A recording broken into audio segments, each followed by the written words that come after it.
testify in support of House Bill number 4121, an act relative to the reduction of gun violence. I'd like to begin by thanking the Speaker for his leadership on this important issue. The stance that he has taken in this legislation to combat gun violence is strong.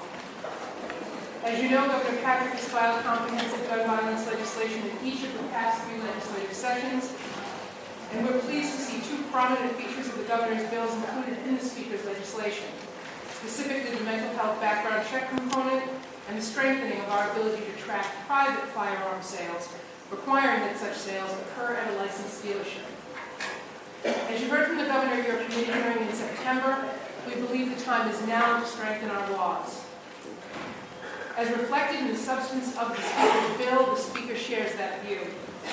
And we look forward to working with you, the legislature, as this legislation moves forward on our shared goal of reducing gun and gang violence. Together, we've taken meaningful steps to address that shared goal. To help communities prevent gang violence, we have worked together to maintain funding for Shannon grants. To direct at-risk youth away from violence and toward constructive contributions to our communities, we have worked together to implement the Safe and Successful Youth Initiative. We must now supplement these efforts by strengthening our gun laws. While our laws are stronger than those of most states, on an issue as important as this, we should be leading and not merely be satisfied to be among the best. The fact of the matter is that, according to ATF data for 2012, nearly half of the 999 guns recovered in criminal investigations in the Commonwealth were purchased here. In other words, in 2012, 450 guns purchased in Massachusetts were associated with criminal behavior. We can do better than this. The public safety of the state demands more. And in that regard, we applaud the Speaker's legislation and want to highlight the important substantive grounding it shares with the governor's leadership. As I referenced earlier in my testimony, the bill brings Massachusetts into compliance with the Federal and National Instant Criminal Background Check System, or NICS. NICS is a federal law passed in the aftermath of the Virginia Tech tragedy. Compliance was a central component of Governor Patrick's gun legislation and will require that the courts transmit all required mental health adjudications and orders to the state's criminal justice information system. That information will be provided to the Attorney General of the United States for the purpose of firearms licensing only. At present, Massachusetts does not comply with federal law. Our non-compliance forfeits valuable federal grant funding, and it also prevents information sharing with other states about the ownership qualifications of Massachusetts residents should they choose to purchase a firearm elsewhere. We are also strongly supportive of the requirement that all federal firearms be sold to a licensed dealer. This, too, is a critical component of the governor's legislation. Unless a private sale takes place at a licensed dealer, as this bill will mandate, the seller will not have access to the buyer's criminal and mental health background, nor will the state be able to track the sale. The Speaker's bill, like the governor's bill, requires even sellers engaged in the private sale of firearms to connect to MERS, the Massachusetts Instant Record Check System, and every sale in the Commonwealth will be immediately checked or tracked electronically. In addition, it is undeniable that acts of violence and threatened acts of violence on the school ground have become too familiar to too many in this country.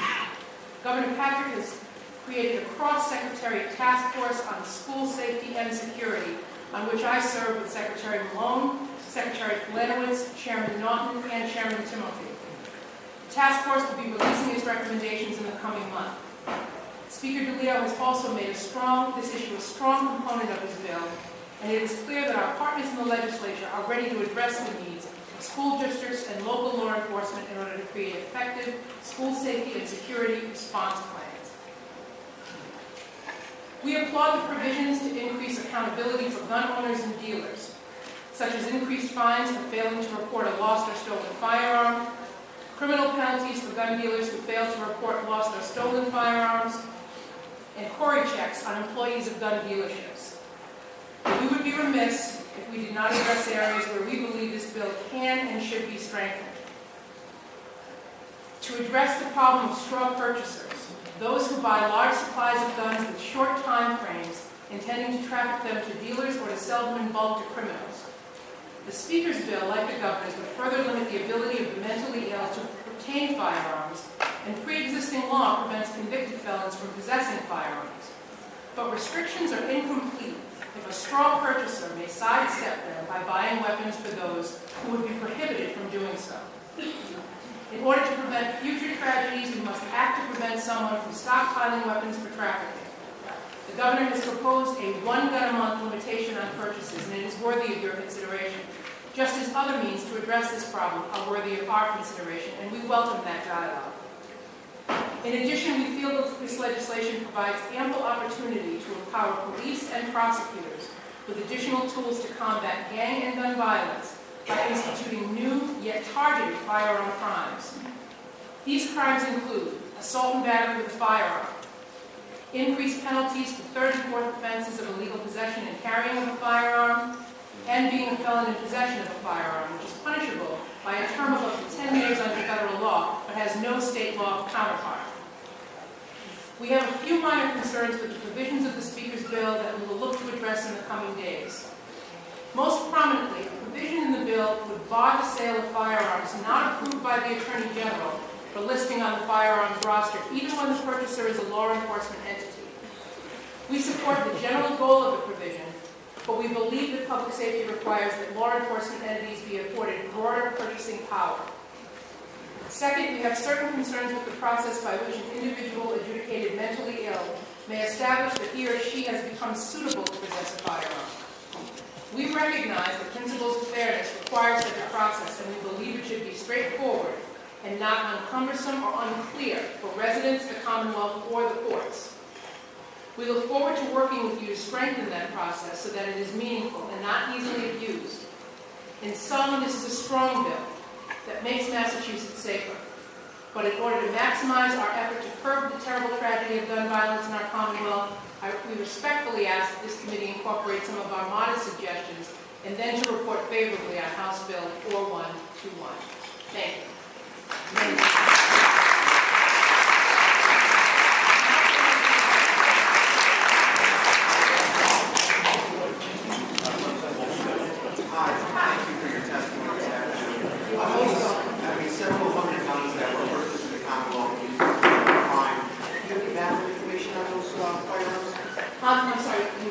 You mentioned several hundred guns that are purchased in the Commonwealth and then they've been used in the commission of a crime. Is there any background information?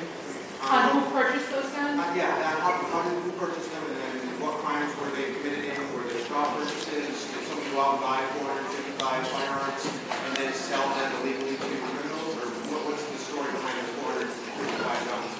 I'm sure that we have some information on who purchased the guns, but part of the problem is that we don't currently track all gun sales. So we actually don't all have to have all of that information about a sale that takes place, who is the gun is sold to. We know it ultimately ended up in criminal activity. So who does not track all gun sales? We don't.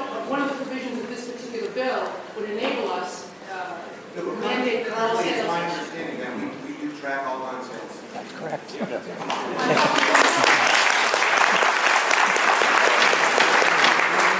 How long do you want to be here? Yeah, keep it down. I'm talking about the provision of the bill that requires sellers of all guns to have the sale take place at a licensed dealership so that it can be not only instantly recorded, but also instantly tracked. But the 455 guns you mentioned were purchased here. So how do you know they were purchased here if we're not tracking that information? I'm sure that, like I said, I'm sure that I can give you some of the information on who purchased the gun. I think you asked me sort of a laundry list of other things related to the use of the gun and the purchase of the gun. I don't have that in front of me right now, but I can certainly find out. Yeah, exactly. I'm definitely concerned about that because I, as one, I'm a father of 2 young kids. I absolutely want to stop gun violence, but it's concerning to me in this day and age, as I know firsthand we do track all gun sales and purchases in the Commonwealth of Massachusetts. So I want to find out how are those guns that are being illegally purchased getting into the hands of criminals who are then committing gun violence, because those laws are already on the books and we should be enforcing them for now. And one of the ways that I think that happens is through straw purchasing. Someone who is clean, so to speak, and able to purchase a gun, purchases guns, several guns at a time, or guns in bulk, and those guns make their way to someone who then commits a crime or traffics. So are we not enforcing straw purchases to the best extent right now? Well, I think, as the previous speaker referenced, straw purchases are illegal, but that is assumes that you're caught making this straw purchase.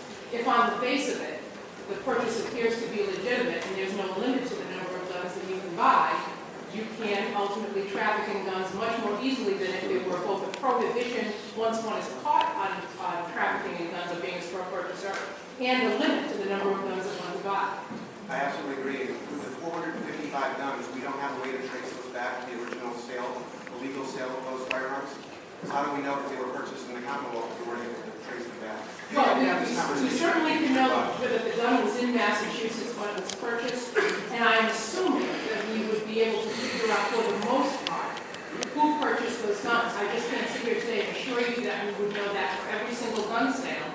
And I think some of the evidence of that is the provision in the Speaker's bill that mandates that the sales take place at a licensed dealer for the purpose both of recording the sale and tracking. I think that clearly is filling a gap somewhere in the law. And I would definitely want to see the information regarding the approximately 400 firearms and how we came to the determination that they were purchased in the Commonwealth. And maybe since if we don't have that information, maybe they were actually purchased somewhere else. So I think that I'm more than happy to get down to the bottom of that.